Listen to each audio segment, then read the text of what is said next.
তো চলো আমরা বাড়িতে স্বাভাবিকভাবে ঠিক যেভাবে মটর রান্না করি ঠিক সেই রেসিপিটাই আজকে তোমাদের সাথে শেয়ার করব। তার জন্য লাগবে অবশ্যই ছাগলের মাংস। আর ছাগলের মাংসগুলো সব কিন্তু এরকম সলিড পিস নিয়ে এসছে, কারণ আমরা সবাই চর্বি সহ মাংসটা খেতে অতটা ভালোবাসি না, তাই নিয়ে এসেছে এরকম সলিড পিস। সবার ফার্স্টে চলো মাংসটা ম্যারিনেট করে নিয়ে যাক। তার জন্য মাংসটার উপরে দিয়ে দিলাম নুন, হলুদ গুঁড়ো আর বেশ খানিকটা সরিষার তেল। আগের থেকে পেঁয়াজ বেশ খানিকটা কুচিয়ে রেখেছিলাম, এই পেঁয়াজটাও দিয়ে দেব এই ম্যারিনেট করা মাংসের মধ্যে। এই পেঁয়াজটা দিলে পেঁয়াজটার একটা যে স্মেল, তার স্মেলটার জন্য কিন্তু ছাগল মাংসের যে একটা গন্ধ ছাড়ে রান্না করার পর সেই স্মেলটাকে কমিয়ে দিবে। তোমরা চাইলে এরকম পেঁয়াজ কুচি আগেই মাংসের সাথে ম্যারিনেট করে রাখতে পারো। এরপরে মাংসটাকে খুব ভালো করে মেখে এটা ফ্রিজে অন্তত আধ ঘন্টার জন্য রেস্টে রেখে দেবো। তোমরা পারলে হাতে যদি টাইম থাকে 1 ঘন্টাও রেস্টে রাখতে পারো। তো এইভাবে মাংসটা খুব ভালো করে ম্যারিনেট করে নিয়েছি। আর এই দেখো মাংসটা কত সুন্দর লাগছে না। আর এইদিকে কিন্তু নিয়ে নিয়েছি টমেটো কুচি, আর এইদিকে শিল নোড়াতে একদম পিওর ভাবে বেটে নিয়েছি আদা আর রসুন বাটা। বেশ খানিকটা নিয়েছি আলু আর পেঁপে। পেঁপেটা কিন্তু মাংস সিদ্ধ করতে অনেকটা কাজ দেয়, আর প্রেসারে মাংস দিতে হয় না। এদিকে নিয়ে নিয়েছি পেঁয়াজ কুচি, লঙ্কা আর একটা গোটা রসুন, এটা মাংস কষার সময় দিব।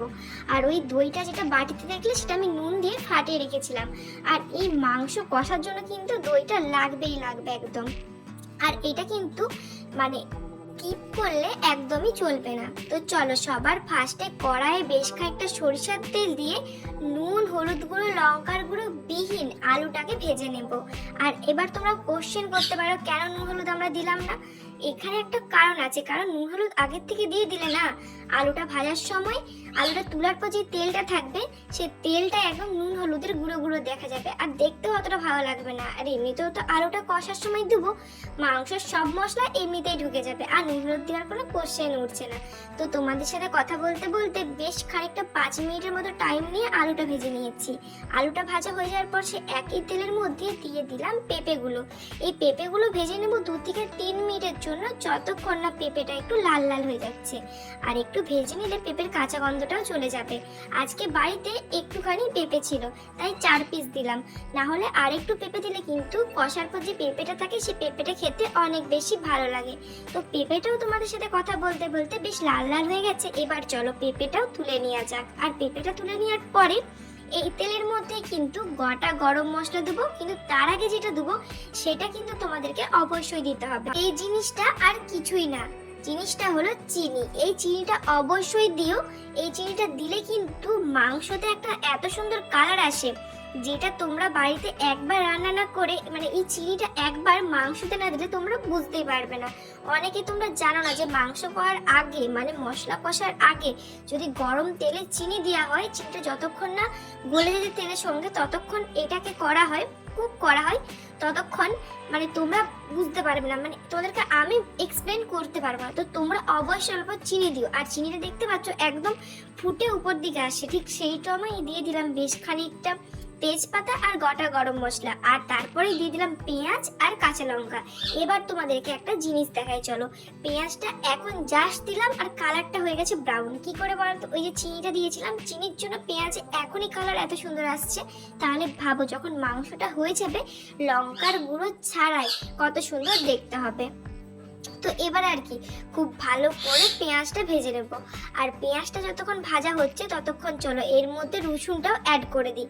অবশ্য পেঁয়াজটা ভাজার সঙ্গে সঙ্গে রসুনটাও ভাজা হয়ে যাবে, তাহলে রসুনের যে কাঁচা গন্ধটা সেটাও চলে যাবে। আর পেঁয়াজ আর রসুনটা ভালো করে ভাজার পর এর মধ্যে আমরা কিন্তু দিয়ে দেবো যে গুঁড়ো মশলাগুলো লাগবে, সেই গুঁড়ো মশলাগুলো চলো দেখে নাও। তো সবার ফার্স্টে এখানে ধনিয়া গুঁড়ো নিয়ে নিয়েছি, জিরের গুঁড়ো, হলুদ গুঁড়ো আর লঙ্কার গুঁড়ো। এটাকে জল দিয়ে খুব ভালো করে দিয়ে নিই। আমার মা বলে একদম ডাইরেক্ট মশলাটা দিয়ে অনেকক্ষণ নাড়তে হয়, তো এটা যদি একদম জলের সঙ্গে দিয়ে দেওয়া হয় তাহলে কিন্তু একদিকে খুব ভালোই হয়। তো এই মশলাটা দিয়ে দিলাম। আর এইদিকে দেখো পেঁয়াজটা খুব ভালো করে ভাজা হয়ে গেছে রসুনের সাথে। এর মধ্যে দিয়ে দিলাম আদা বাটাটা। আর এই আদা বাটাটা শিলনোড়ায় বেটেছি বলে একদম কি দারুণ বাটা হয়েছে। এইরকম শিলনোড়ায় বেটে যদি মাংস করা হয় না, সত্যি কথা বলতে মাংসর টেস্টটা খুব ভালো হয়। আর আদাটা দেওয়ার পর তোমরা তো দেখতেই পেলে একটু জল দিয়ে দিলাম, কারণ মাংস কষার সময় বা মশলা কষার সময় কিন্তু আদাটা দেওয়ার পর প্রচুর পরিমাণে ফুটে। তো এই জন্য আমাদের হাতে পায়ে লেগে যায়, গলায় লেগে যায়, পুড়ে যায়।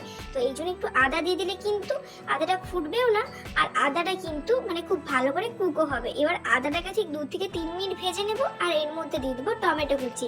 আর এই টমেটো কুচিটা দেওয়ার পর অবশ্যই তোমরা নুন দিও।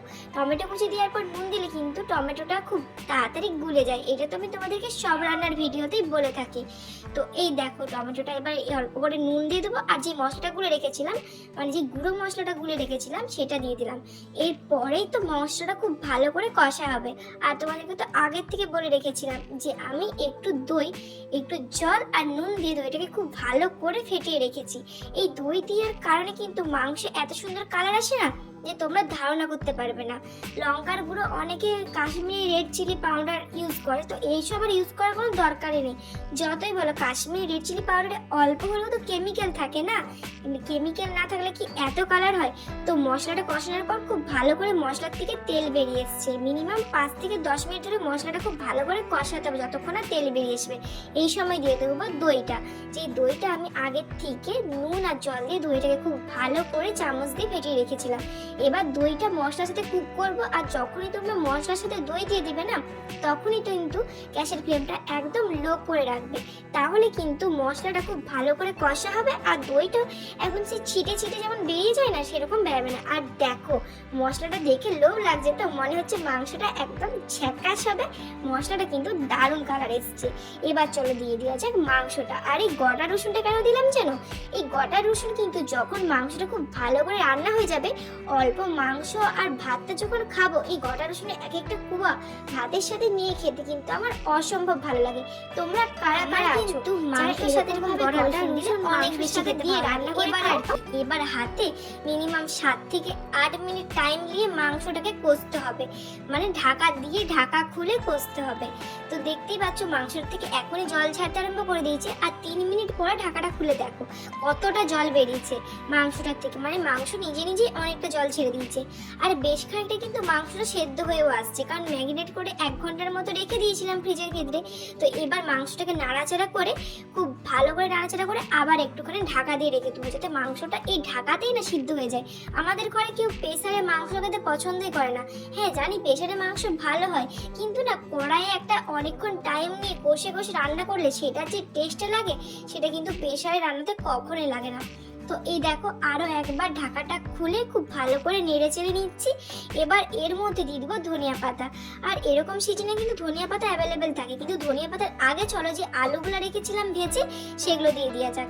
আর এই পেঁপেটা মানে আলুর সাথেও পেঁপেটা দিয়ে দিলাম। এবার এদের সাথেও মশলাটা খুব ভালো করে ঢুকে যাবে, মানে পেঁপের আর আলুর ভিতরে মশলাটা মাংসের ভালো করে ঢুকে যাবে। আর এবার মাংসটা কিন্তু খুব তাড়াতাড়ি সেদ্ধ হয়ে যাবে। আর এর সাথে কিন্তু ধনিয়া পাতা মানে যেটা কেচে রেখেছিলাম সেই কাঁচা ধনিয়া পাতাটাকে দিয়ে দেবো। আর এখন কিন্তু ধনিয়া পাতা না আগের মতো টেস্ট আর নেই, কারণ আগে অল্প ধনিয়া পাতা দিলে একটা দারুণ গন্ধ আসতো। তো চলো ঢাকা দিয়ে দেওয়া যাক। আর ঢাকাটা এবার দেবো পুরো 5 মিনিটের মতো। 5 মিনিট পর খুললাম, আলুটাও বেশ কয়েকটা সেদ্ধ হয়ে গেছে, মাংসও সেদ্ধ হয়ে গেছে। মিনিমাম 3 থেকে 4 বার এরকম ঢাকা খুলে খুব ভালো করে কষিয়ে নেবে তোমরা।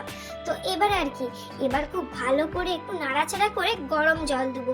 এইদিকে মাংসটা মা খুব ভালো করে কষছে আর ওইদিকে কিন্তু গরম জল করতে দিয়ে দিয়েছে।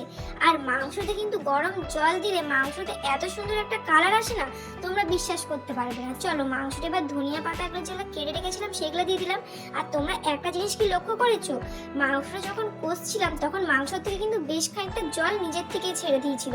এখন কিন্তু মাংসের মধ্যে একটুকুনো জল নেই, কারণ ঢাকা দিয়ে রান্না করার মধ্যে মাংসের জলটা শুকিয়ে গেছে। এবার কিন্তু গরম জল দিয়ে দিতে হবে।